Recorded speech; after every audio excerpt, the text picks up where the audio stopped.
Hey everyone, so SDS SuperCoach providing SuperCoach content for you. I'm here to present the second part of my series where I review players' ownership. So today's lines we're doing the rucks and the forwards, and then the final part we'll do the midfielders. My last video I did the defenders. So you might notice that the background looks very different. Yes, I've moved into a mate's place, me and three others. So really exciting. And this is my new office. I know the background looks a little bit plain. It's just, uh, yeah. But look, very happy here. The desk is nice and new. The chair's nice and new. Feeling good. So very excited to and I'll be able to do a lot more content now, just because there's always been a few distractions and whatnot. But now the coast is clear, so hope you guys do enjoy.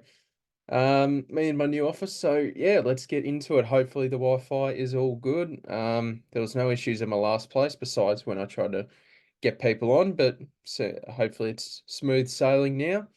I might do a room tour on my TikTok. So if you don't follow me, SDS underscore SuperCoach on TikTok, make sure you follow me there. I'll probably do a room tour later tonight. So let's do this.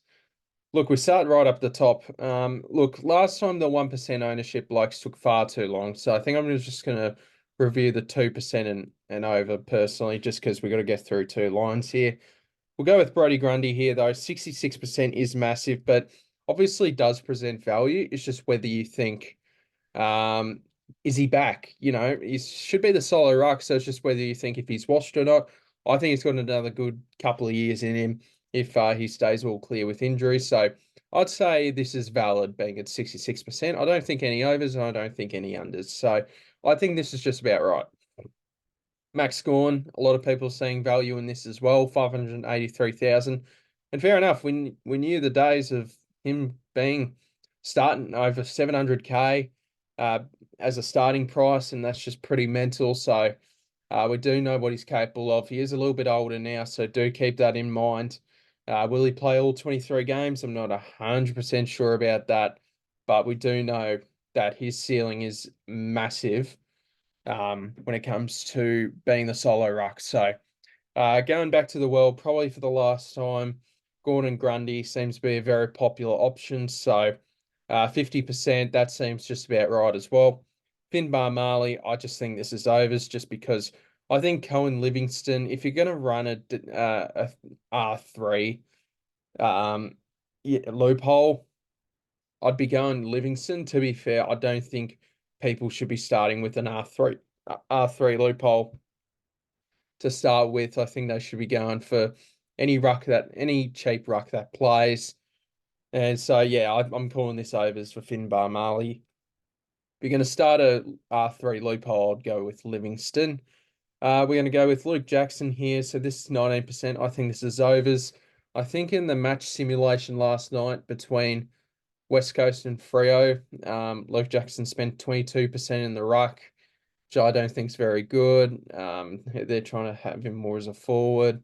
When Darcy's playing the team, we saw that last season. So I know he's got the good buy, but I just don't think this is the best of picks, and I think he can go better elsewhere. Um, Jordan Sweet, 18%. I think this is fine, assuming that he plays. So yeah, overs for Jackson. For Sweet, I'm gonna go just about right because we just don't know yet. We're just sort of waiting for the team sheets with this one, whether he's gonna play. I do think he's certainly more than capable of being an AFL ruckman. Shout out to him for liking my TikTok, for liking one of my TikToks as well.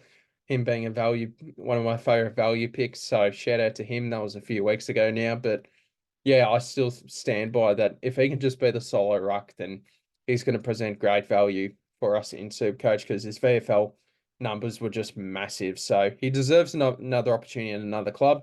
So now I've got it. It just depends whether he actually gets games at a new club. Livingston, I'll say this is just about right. I mean, if you're saying an R3 loophole, this is the bloke I'd go for.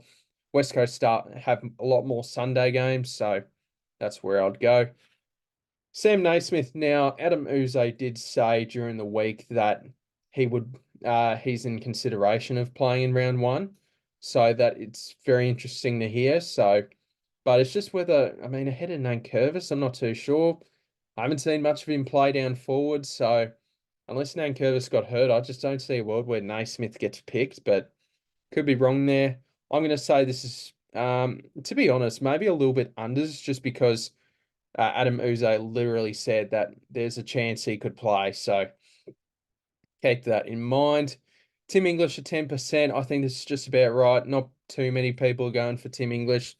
One, because of the price. Two, because Rory Lobb is going to be a factor. They're going to rotate a lot more in the ruck throughout the season for this season compared to last season. So I think English will still be one of the top 3 rucks in the game.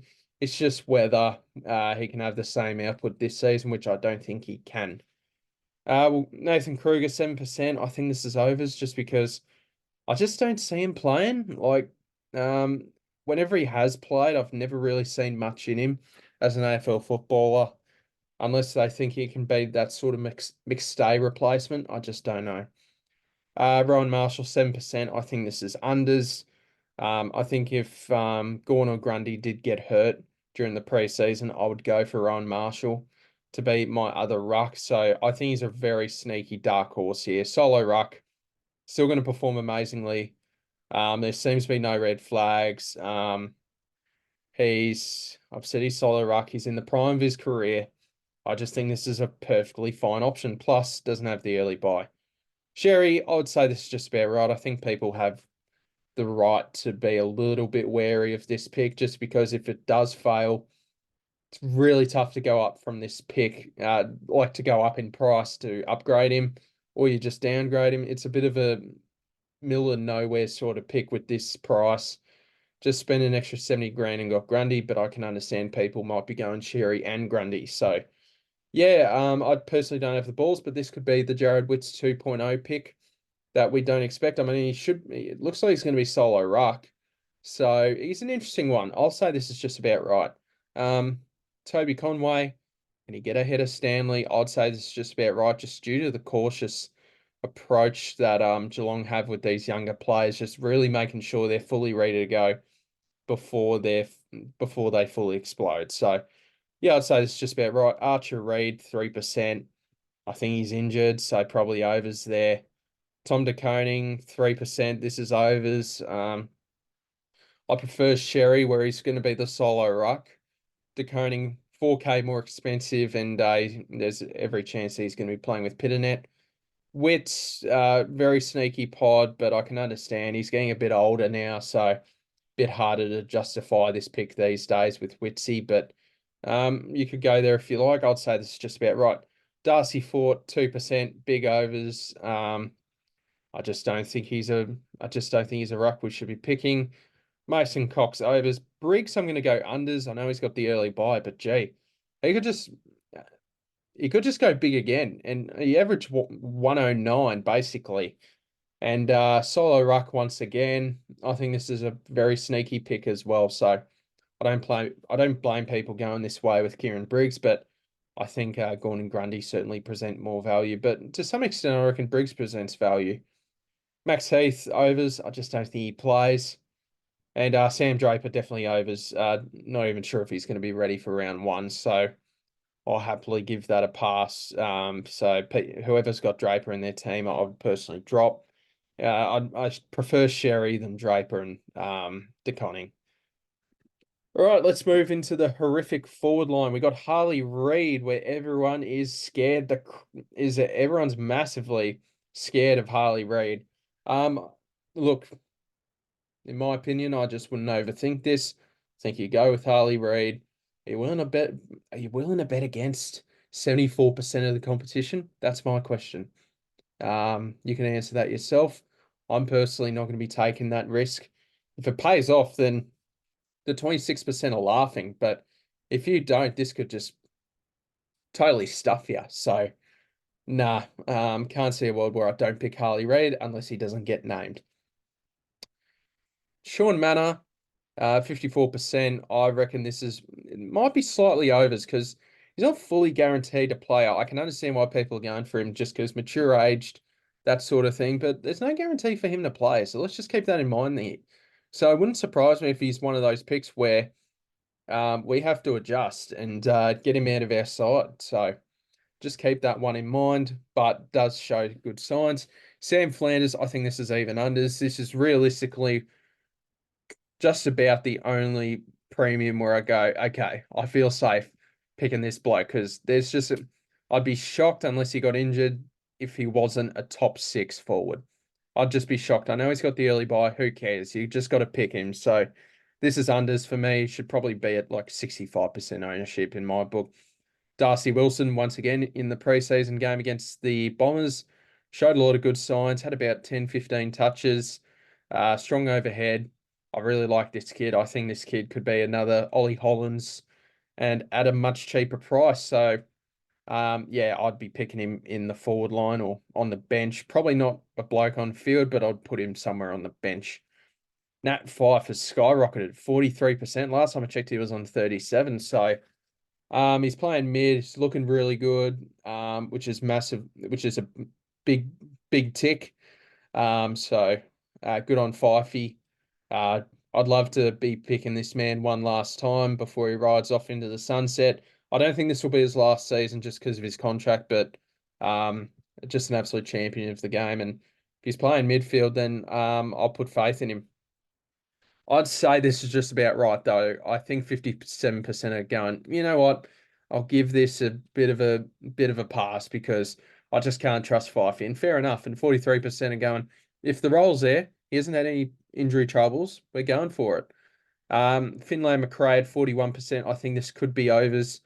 Not fully sure if he plays and if he does, what kind of role he's going to get. It's going to be tough to get into that into the reigning premiers midfield. So just keep that in mind with Finlay McRae. Um, you could even put him on the bench if you want. Like, is there a chance he could be put at the graveyard half forward role? We don't know. Zane Dersma, I don't want to sound like a broken record, but this is overs. Should really be in about 5% of teams. I'll be honest. But I mean, I put a tweet out saying that 44% ownership is massive overs. 36% still massive overs, but I'd like to think that I had that 8% less influence. Just kidding. Just think no one's really heard much from Dersma in the preseason, so people are jumping off. I have I got anything against Zane Dersma? No, I don't. I was hoping that he would fall to Hawthorn. But I'm just going based off role. And based off role, what type of scoring that could be, his price, it's just a no. If he was 117K, you'd think about it. 123K, you'd think about it. Not at 70K more than a bargain basement price. No way. No way. So that's my take on Dersma. Marley, we've talked about. Jack McRae, I think this is just about right. If people don't really care about preseason injuries, and they're going Jack McRae because they know, oh, surely he's got to be a top 6 forward. And look, if he had a perfectly fine preseason, I would have picked Jack McRae. Can't justify it at the minute, just re-aggravating his hamstring. And that just increases your risk of doing it further in the season. So these soft tissue injuries give me massive problems, especially if they're very recent. So this is just about right. I think people are just picking him based on the name. But I'll give McRae a pass. Nick Watson, once again, overs for sure. Once again, do I have anything against Nick Watson? Absolutely not. He's a Hawthorn player. I bloody love the bloke, but just like 24%, he's going to be playing small forward probably in a bottom 4 side once again this year. Not even best. There's chances he's not even best 23 here. So just keep that in mind. I think there's going to be a lot of games where he goes missing. There's going to be a couple of games where he goes very well and looks super promising. I do think he'll have a great career, Nick Watson, but I just don't think he's a super coach pick. I just don't think he'll ever be the type to be a super coach pick unless he moves into the midfield. So, yeah, look, Nick Watson, definitely not for me. This is definite overs. James Jordan, 22%. I think this is just about right. There's a lot of talk of him being on the wing. My counter argument for that, though, is he can accumulate the ball pretty well. We saw when he first broke out onto the scene. When he first broke out onto the scene for Melbourne, he was very good at accumulating the ball. Sydney are also using him to get into contests every now and then, pushing up. I do think they'll feed the ball a fair bit to him. I do think he's a better player than Justin McInerney, and I think they're playing Jordan and someone else on the wing. I think it's Jordan and Braden Campbell on the wing. They've pushed McInerney half forward, so they prefer Jordan and the other bloke I just said ahead of McInerney, Braden Campbell ahead of McInerney. So I think Jordan has no issues, selection issues. I just think he's a bloke that can get to 420-ish K in my book. Alex Sexton, 133K, 22%. I think this is probably unders at this point because looks like he's playing. So he's playing off halfback. Good chance that he's playing in round zero, playing a very good role. Is this Charlie Constable 2.0? Maybe, maybe not. But it is promising. Once you have that role and it's a good price, then you just sort of go for it. If he gets dropped, he gets dropped. Uh, you don't worry too much about it, but you go for role, you go for price, and he's got all of that. So hopefully he can just stay in the side and make a good impression. Apparently his ball use was a little bit so was Charlie Constable. So think of that of what you will, but I think 22% is just about right. Sam Darcy, I think this is overs just because I'm just not sure if he gets into the best 23 for the Dogs just yet. I think 2025 is when he's really going to explode as a player, really. The sky's the limit. He's going to be a star, Sam Darcy. So I truly rate him. 22%. See how he goes. I just think he's playing VFL this year, so probably a pass for me.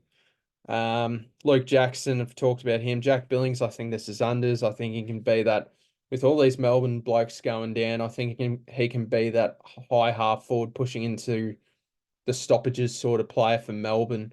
Be a bit of a differential for Melbourne, and for himself mentally as well. He's at a new club. Was probably dying to get out of the Saints just due to just being underwhelming, really. Needed a new challenge, and I think Billings is going to be a pretty solid option. So I do rate Jack Billings as a pick, and I think this is unders. Windsor, I'd say this is just about right, just because it looks like he's going to play around zero. It's just more one of those things of the role at 180K.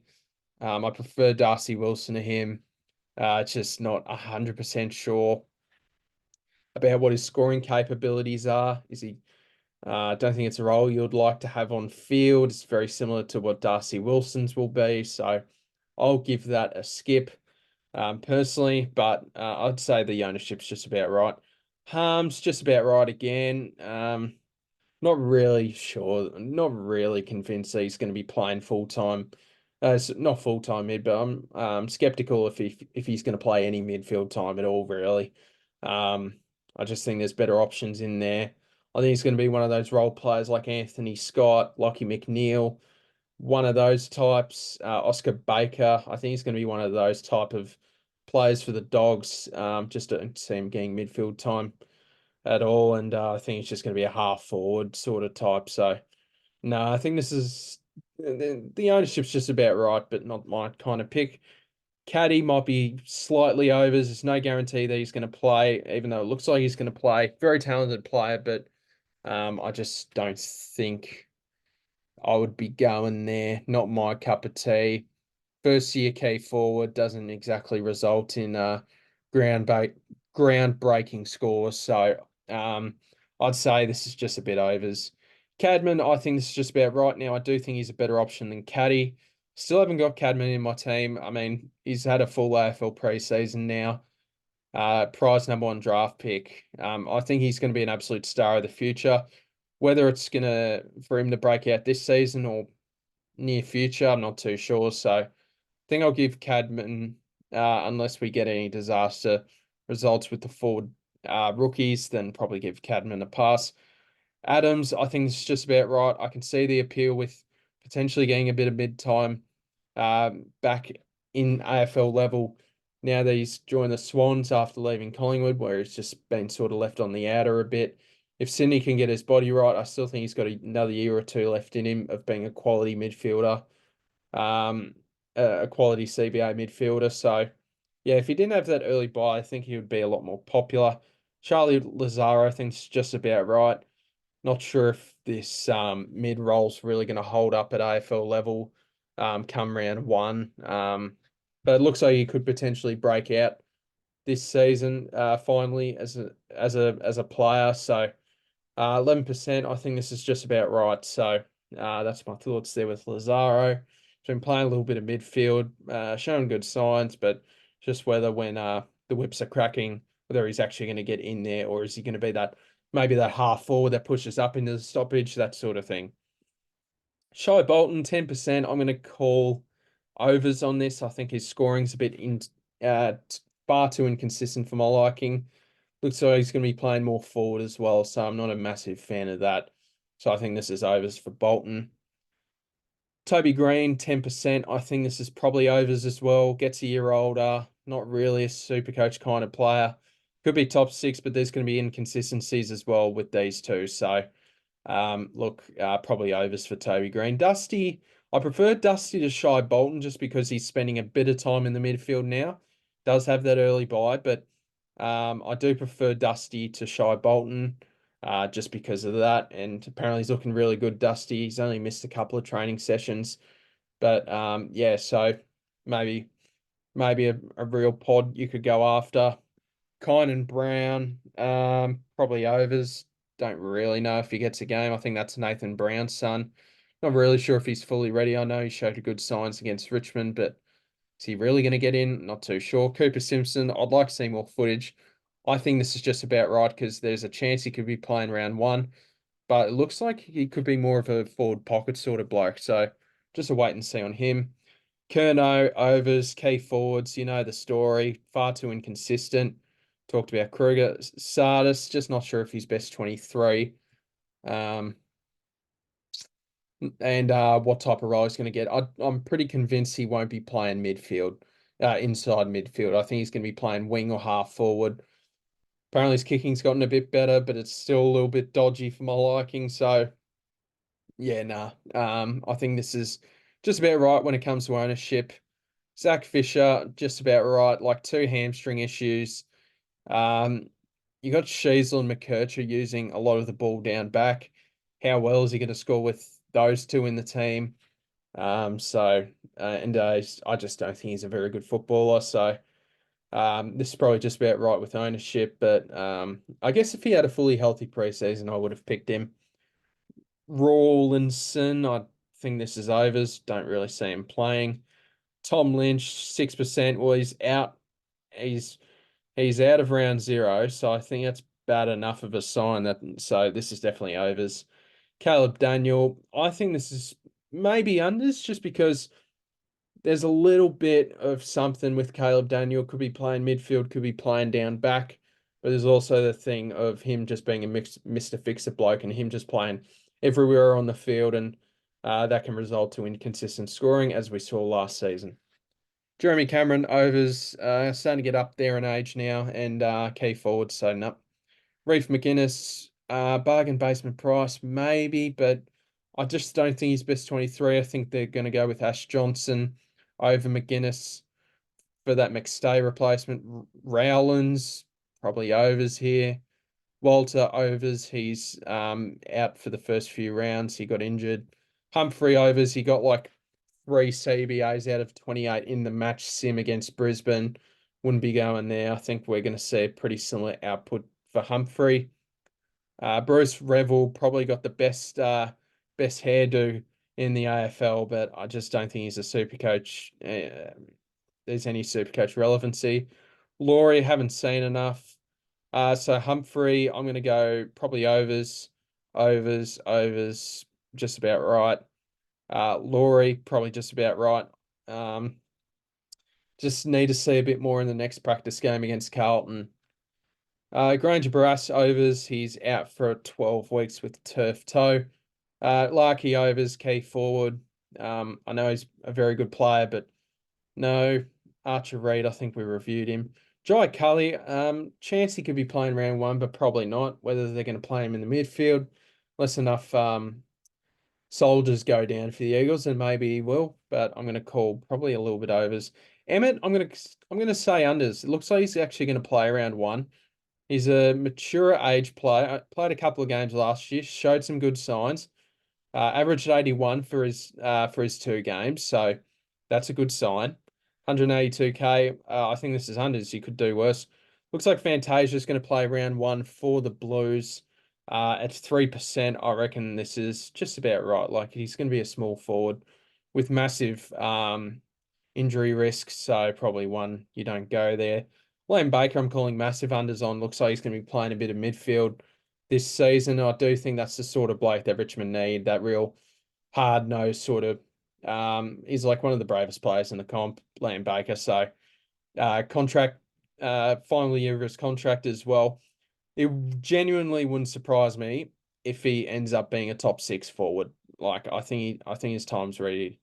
His time's now, really.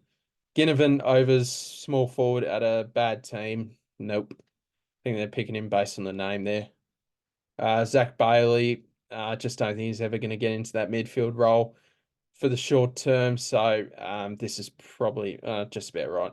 Haney played midfield in the pre and the match sim. So there's the annual tease for Heaney.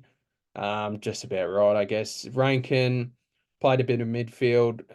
Look, George, I know, said that there's a good chance he's the 4th midfielder in the Adelaide rotation. So that's a very good sign. So that could mean that he's a chance of top 6. So at the minute, probably unders really at the minute. Chris Burgess, just don't think he gets a game. Just about right, I guess. Fort, no. Owens, probably unders, just because I think he can do. He, there's every chance he could be top 6, just due to he's such a talented player to watch. So I think he's one to certainly keep an eye out on. We'll run through this pretty quickly now. Ugle-Hagan overs. Dawson, I think I reviewed him already. Mason Cox. Don't do that. Overs. Hill overs. Philippo, just about right. Could start getting a little bit more midfield time. Rochelle looks like he's playing forward again, so probably overs. Actually, just about right for Rochelle. Just about right for Philippo. Dylan Moore out for a month with glandular fever from last week, so 3 weeks. So he's probably not going to play against Essendon, so overs. Darcy Jones, I'm going to say unders. Looks like he's a real strong candidate to be this next new small forward for the Giants. So it looks like it could be an option. And Charlie Cameron overs. That's probably based on the name. All right, thank you guys very much for watching. Hope you guys did enjoy, and I will see you guys. And also, I'm going to be jumping on Footy Mailbag with Damo, so on Twitter, send down your questions, and we'll answer them on the podcast. So thank you guys very much for watching, and I'll see you guys in the next video.